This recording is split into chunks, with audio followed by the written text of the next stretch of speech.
கர்த்தருடைய பரிசுத்த ஸ்தோத்திரம் உண்டாவதாக. அறிவேன், நம்ம எதை அறிந்து கொள்கிறோம்னு இப்போ பார்ப்போம். தானியேல் 11:32 சொல்லப்பட்டிருக்குது அறிவேன். அப்போஸ்தலர் பவுல், நான் விசுவாசிக்கிறவர் இன்னார் என்று அறிவேன், நான் விசுவாசிக்கிறவர் இன்னார் என்று அறிவேன்னு விசுவாசிக்கிறவர் யார்?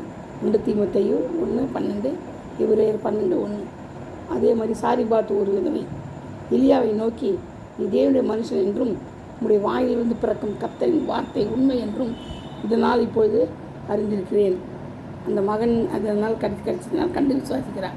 1 ராஜாக்கள் 17:24, 2 ராஜாக்கள் 4:8, 9, 10. தேவனுடைய மனுஷன் என்ன செய்கிறார்? ஒத்துக்கொள்கிறான். வாயிலிருந்து பிறக்கும் கர்த்தரின் வார்த்தை உண்மை என்றும். ஏசாயா, நான் வெட்கப்பட்டு போவதில்லை என்று அறிந்திருக்கிறேன். ஏசாயா சொல்கிறாரு. ஏசாயா 50:7, சங்கீதம் 34:5. தாவீது சொல்கிறாரு, என் சத்துரு என்மேல் ஜெயம் கொள்ளாததினால் நீர் என்மேல் பிரியமாயிருக்கிறீர் என்று அறிவேன். இல்லையா? கண்டு விசுவாசிக்கணும். விசுவாசம் அடையாளத்தை பார்க்கலாம்.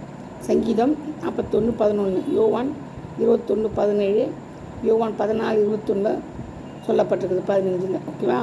அடுத்தது எத்ரோ மாமன் சொல்கிறான், கர்த்தர் எல்லா தேவர்களை பார்க்கிலும் பெரியவர் என்பதை இப்பொழுது அறிந்திருக்கிறேன். அவனை மோசையின் மாமன் சொல்கிறாரு. எத்ரோ கண்டு விசுவாசிக்கிறான். அவன் கண்டு விசுவாசிக்கிறான். யாத்திராவும் 18:11. அடுத்தது நாகம்மான், இதோ இஸ்ரவேலில் இருக்கிற தேவனை தவிர பூமி எங்கும் வேறு தேவன் இல்லை என்பதை அறிந்தேன். அவன் நாகம்மான் என்ன செய்கிறான்? குஷ்டரோகனின் பிறகு அவன் உண்மையாகவே தேவனை செய்கிறான், அறிந்து கொள்கிறான். அவர் தான் தேவன், வேறு யாரும் கிடையாதுன்னு அறிக்கையிடுறான். கண்டு விசுவாசிக்கிறான்.